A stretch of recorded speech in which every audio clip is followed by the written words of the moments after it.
Assalamu alaikum, peace be upon you all. This is your host, Amina Ahmed, and you're watching Muslim Network TV. Welcome back to another episode of NextGen. NextGen is a platform in which we hope to amplify the voices of young people, young minorities, young people of color, young women, young immigrants, young people who are generally not given a platform by mainstream media.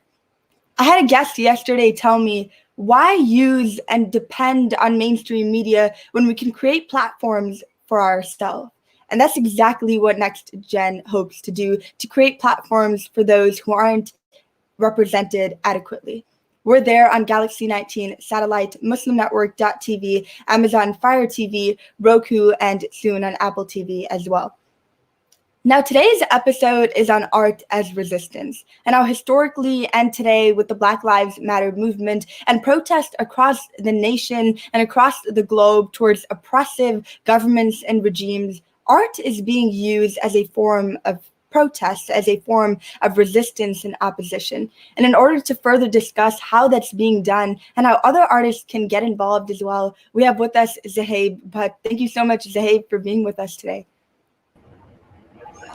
Assalamu alaikum. Welcome, Islam. Super cool to have you today. Zaheer is a graphic designing student at Drexel University and studies media, art, and design. He is a student of art and is extremely passionate about that as well. Zaheer is a freelance artist at the moment and is taking commissions and hopes to use his art to represent his political beliefs. That's super cool. The fact that you use your talents to represent your beliefs. But tell us more about that. Tell us more about your journey into pursuing art. Thank you. It all started off with middle school and some where I just got into design for school projects, things like that. And I was just always loved drawing, things like that. And it all built up over time. And it came down to in high school when I was part of multiple organizations, some charity organizations and student council as well, where I did a lot of designs and posters and things like that for them. And later, when I was going to pick a major, I was family pressure and cultural pressure. I almost went for engineering, but I decided, it was a last minute decision when my dad said, just go with whatever you feel most comfortable about, because that's what you're probably going to do most best in. So I put down graphic design like the day of the applications were due. And it might have been one of the best decisions I've made so far. Yeah, wow. I'm glad that you made that decision in the first place, because I know that a lot of people that were in your shoes would have gone with engineering or would have gone with any other path that is more comfortable, more accepted, especially in our community. And we'll be getting into that more, that stereotype and stigma around the career that you've chosen. But what inspires the pieces that you create, Zaheer? I know that you try to represent your political beliefs, but tell us about that inspiration. Where do you take it from? Well, I'm going to start off with talking about general designs, general things like one of these designs. So things like, these general designs, we're basically taught to observe our environment, look at things that are around us. And if you look at these, you could probably pick out some architectural elements in the one on the bottom right. You could probably pick out the sewer across the streets that you see. So these are just some in the top right. You could probably see a bird on a tree if you look at it differently. So generally, my general designs all come from inspiration in my environment, where things I pick up while on walks, things that I see on TV. So this is one of the biggest things for designers, is that we don't generally go to the internet for our inspiration. We take the environment and put it out on paper. My inspiration for my other more cultural elements, such as this piece here, these all come from it's a lot of Islamic art, a lot of things that I've grown around, a lot of rugs in our sort of countries and our culture. Rugs, teapots, bowls, everything is ornamented, and that's where this sort of inspiration comes from. Is from basically my culture. Um, Yeah, yeah. and Zaheer, you have your commissions open, right? Just for our audience to know that. That's super cool. The work that you do is absolutely phenomenal and beautiful. And the fact that you take inspiration from different things around you. But you talked about you taking inspiration from the Islamic world as well. Tell us more about art in the Muslim world. Yeah, art in the Muslim world is more huge than we think it is. We brush off these things, we might just have a tea kettle and drink tea from it. We would never really. Only an artist can look at it and say, "Wow, the guy that made the designs on this and how he did it, how he must have carved them or molded them."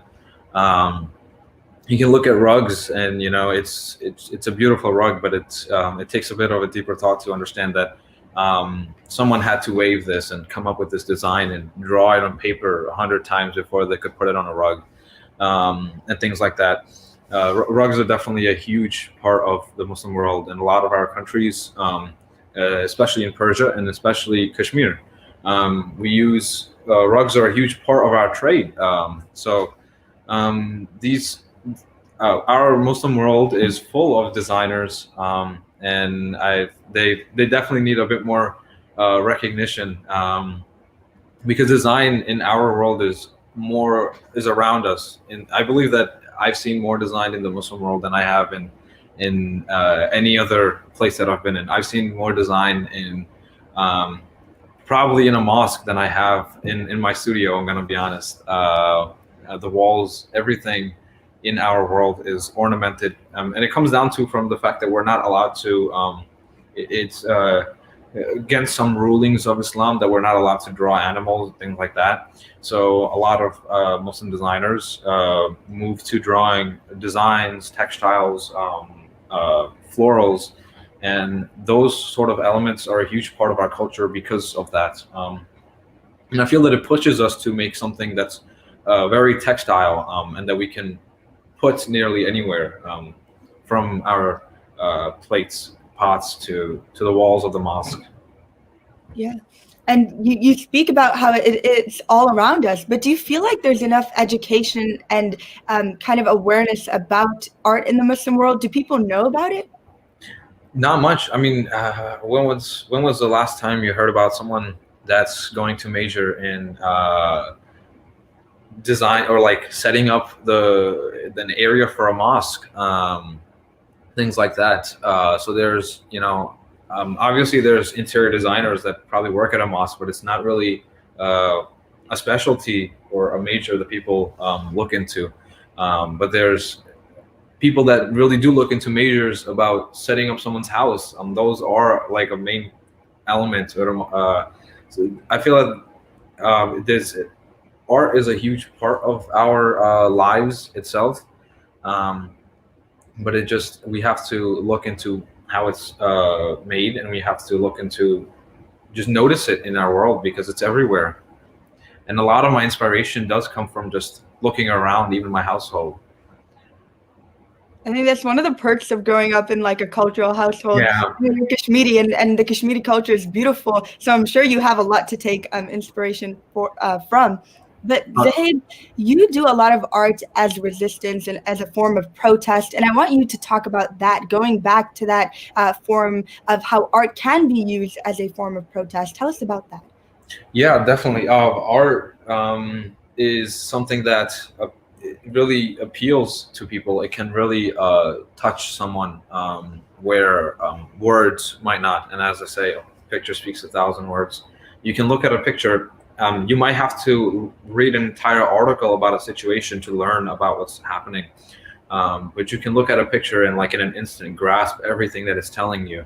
One of my projects in my drawing class were about replicating a piece, and then using the same element in the piece to create our own piece. So this is one of the pieces that I replicated, and I'm sure you've Yeah. everyone has seen this plenty of places. Now, if you just look at this, you can tell that it's a Muslim woman who's an American, and that really just brings about the idea that.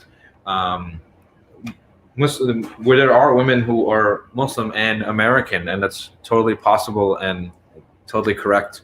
Um, and there's nothing that contradicts between being a Muslim and an American. So you can grasp those ideas just by looking at this picture instead of having someone to say it and explain it out to you. And the piece that I created as an inspiration from creating this piece um, of my own was this piece right here.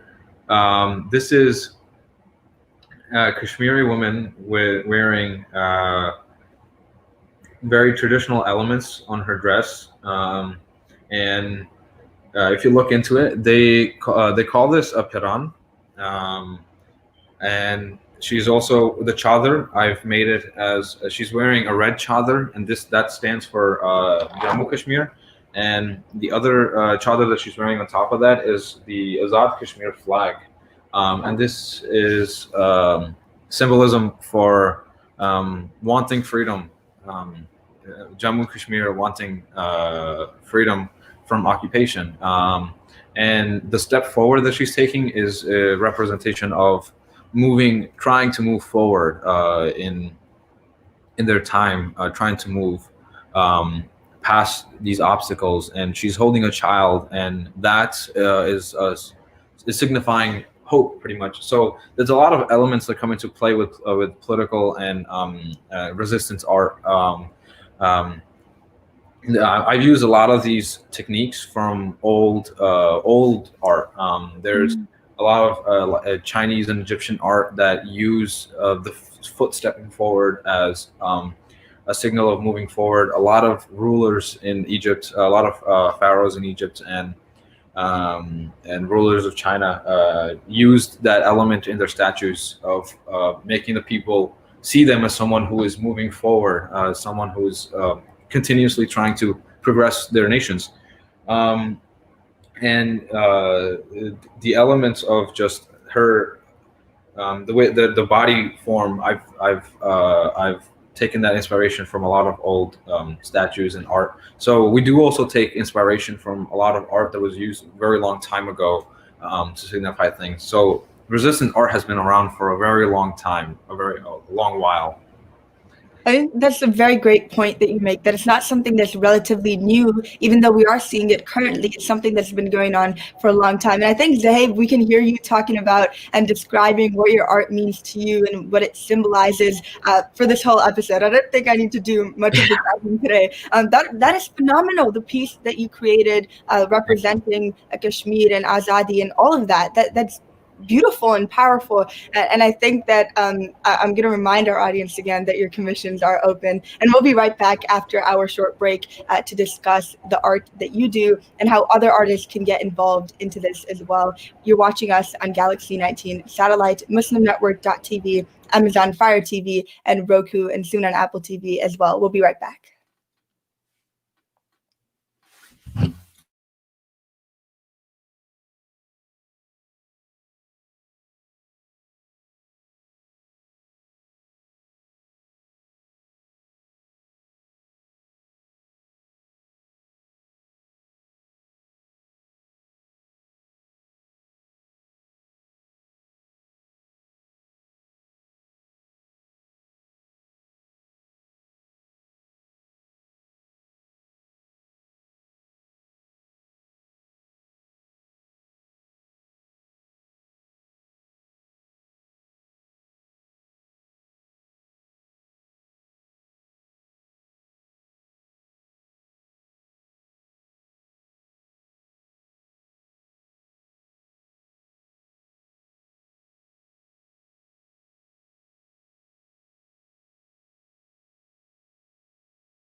Welcome back to Next Gen. I'm here with Zaheer, who's a phenomenal artist that uses his art to represent his political beliefs. Zaheer was showing us some of his art and telling us about how he was not about to become an artist, but rather choose engineering. I'm so glad and grateful that you didn't choose that path, but I'm sure there were some stigmas that kind of led you to almost choosing that path, some of these stigmas that come from our own community, and I want to hear you talking about them.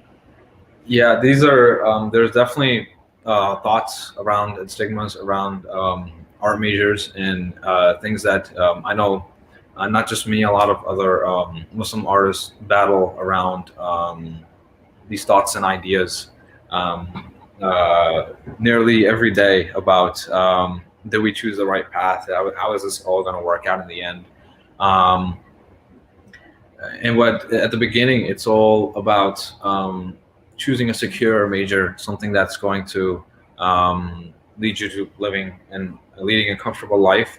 Um, but it all comes down to the fact that life is entirely unexpected, and it can only go the right way if you have no plan, essentially.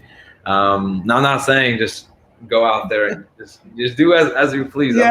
You have a plan. I have, even as an artist, I have an entire plan for how I'm going to go through my schedule of college, my minors and all that.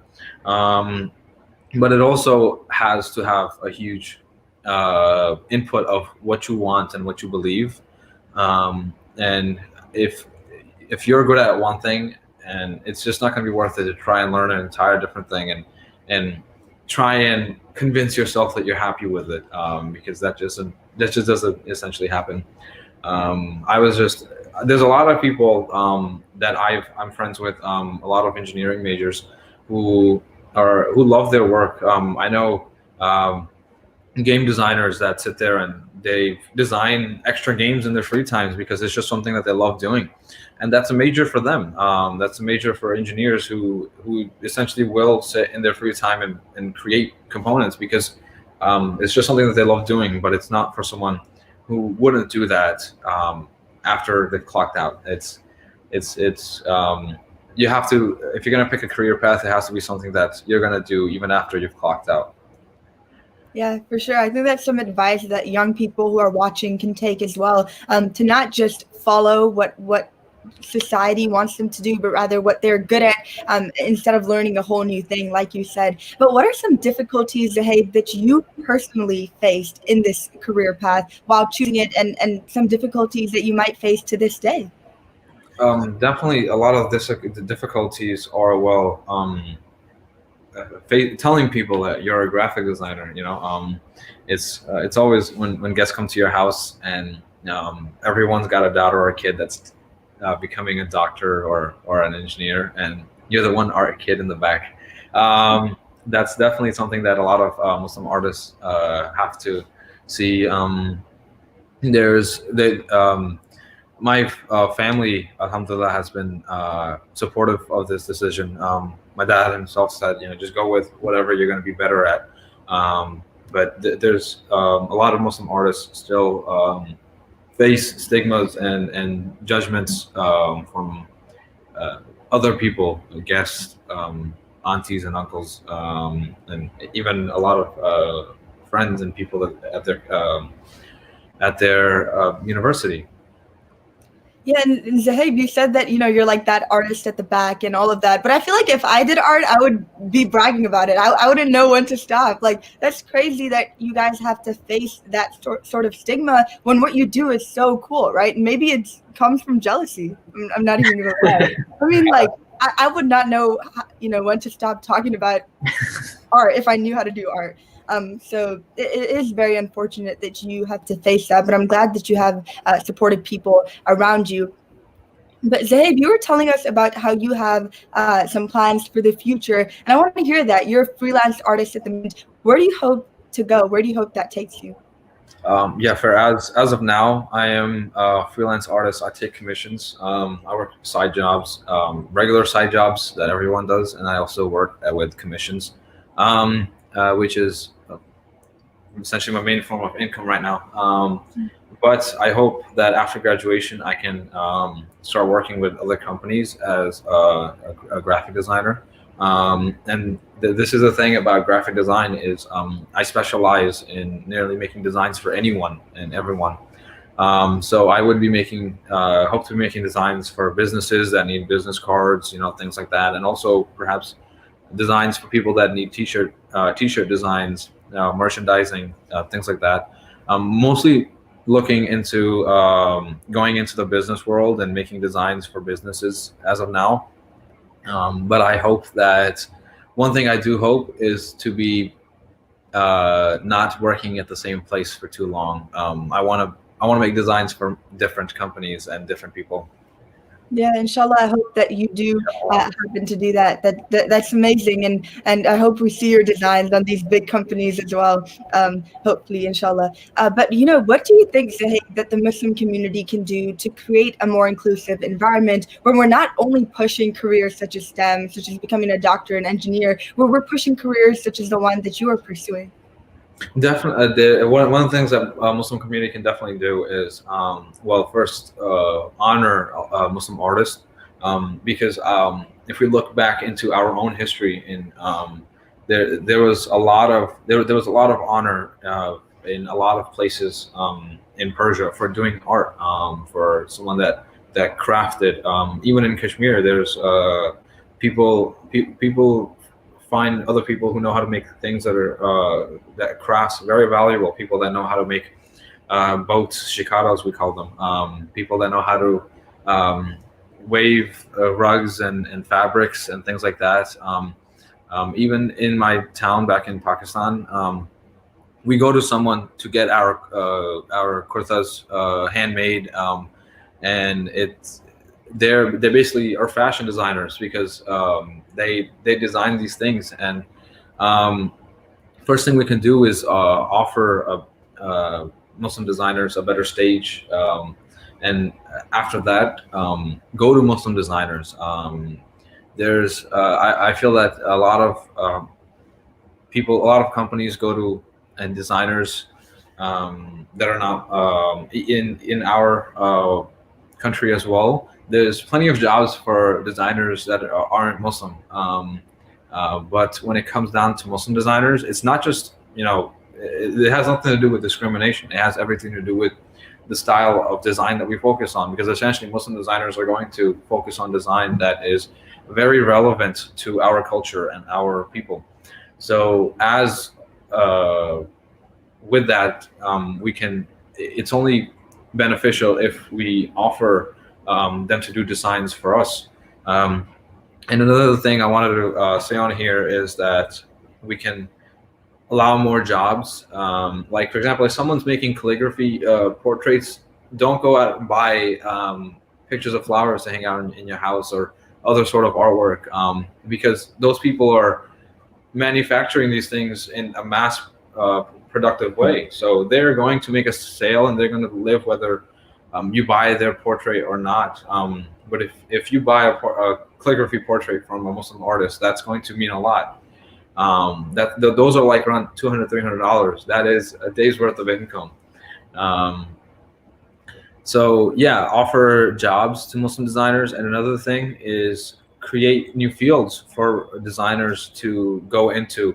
For example, I mentioned earlier about mosques, decorating and ornamenting mosque. I feel that if we can have someone come into our house and I don't need to pay a person to come into my house and say, okay, this couch looks nice here and this one looks nice there, But there are people that get paid to do that, and that is totally understandable. They have a higher specialty in understanding the psychological reasoning behind why something looks nicer where it is, and we don't. So we trust what they say. But I feel that obviously there are interior designers that go and design a mosque, but you don't necessarily always hear interior designers that say that they're going to study design very specially in mosques or other buildings that Muslims use. I feel like even Muslim schools could use those very special designers who understand Islamic art and the history behind it. So yeah, just creating an entire, opening up the field and leveling it out for Muslim designers, because they're Yeah. very different from other designers. Yeah, for sure. And I think to put it simply, it's just put our money where our mouth is. And I think the Yeah, Muslim community needs to do a better job at that for sure. yeah, And give that respect that is given, like you said, in the Kashmiri culture, where if someone is a designer or does craft, there is respect given to them, as well as in our history in the Muslim world, with art in the Muslim world. So for sure, we do need to do that. But before we end here, Zaheer, I want to take your advice to young people who are watching, who are facing all of these stigmas that you described. What is your advice to them? well, my advice, well, first off, while going into a path that's definitely different from other paths and not really talked about from your counselors, things like that, um, do a lot of research in what you would do after school, how you would pursue this path. And second would be to avoid a lot of the stigmas. Someone's going to think about it for a little while. Someone's going to say, oh, you know, so and so's kid is doing this. They might talk about it behind their walls. But to be honest, the only people that whose opinion really matters is your own and the people that are going to be paying you. So that is all I have to say. It's anyone else's opinion doesn't really matter. Yeah, thank you so much, Zaheer. Thank you for that piece of advice, and thank you for showing us your super amazing artwork. This episode has been enlightening and just super cool. Seeing that we never had an episode where an artist kind of came in and showed their pieces and described it with the amount of detail and passion that you did. So thank you, and thank you to our audience for watching. And until tomorrow, assalamu alaikum. Peace be upon you all. Thank you.